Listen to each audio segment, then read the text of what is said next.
Radhe Radhe friends, स्वागत है आप सभी का मेरे आज के एक नए वीडियो में। फ्रेंड्स, आज के वीडियो में आपको देवउठनी एकादशी की व्रत कथा सुनने को मिलेगी।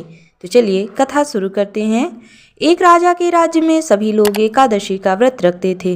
प्रजा तथा नौकर चाकरों से लेकर पशुओं तक को एकादशी के दिन अन्न नहीं दिया जाता था।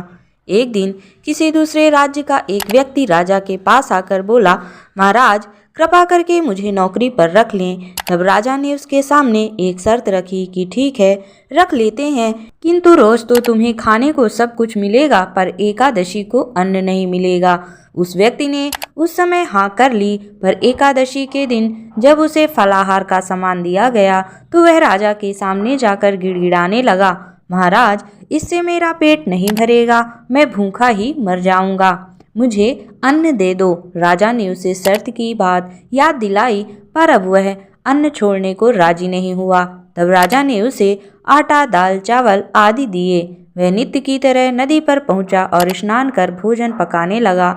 जब भोजन बन गया तो वह भगवान को बुलाने लगा, आओ भगवान, भोजन तैयार है। उसके बुलाने पर पीताम्बर धारण किए भगवान चतुर्भुज रूप में आ पहुँचे तथा प्रेम से उसके साथ भोजन करने लगे।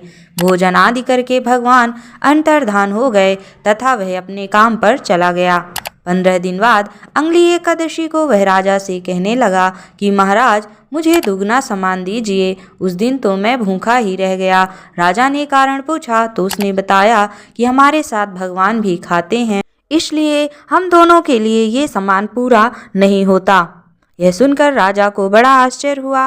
वह बोला, मैं नहीं मान सकता कि भगवान तुम्हारे साथ खाते हैं। मैं तो इतना व्रत रखता हूँ, पूजा करता हूँ, पर भगवान ने मुझे कभी दर्शन नहीं दिए। राजा की बात सुनकर वह बोला, महाराज यदि विश्वास ना हो तो साथ चलकर देख लें। राजा एक पेड़ के पीछे छिपकर बैठ गया। उस व्यक्ति ने भोजन बनाया तथा भगवान को शाम तक पुकारता रहा, परंतु भगवान ना आए। अंत में उसने कहा, हे भगवान, यदि आप नहीं आए तो मैं नदी में कूदकर प्राण त्याग दूंगा। लेकिन भगवान फिर भी नहीं आए। अब वह प्राण त्यागने के उद्देश्य से नदी की तरफ बढ़ा। प्राण त्यागने का उसका दृढ़ इरादा जान शीघ्र ही भगवान ने प्रकट होकर उसे रोक लिया और साथ बैठकर भोजन करने लगे। खा पी कर वे उसे अपने विमान में बैठाकर अपने धाम ले गए। यह देख राजा ने सोचा कि व्रत उपवास से तब तक कोई फायदा नहीं होता जब तक मन शुद्ध ना हो। इससे राजा को ज्ञान मिला। वह भी मन से व्रत उपवास करने लगा और अंत में स्वर्ग को प्राप्त हुआ। तो यह थी देवउठनी एकादशी व्रत की कथा आपको कैसी लगी? और इसी तरह के वीडियो देखने के लिए हमारे चैनल को सब्सक्राइब करना ना भूलें।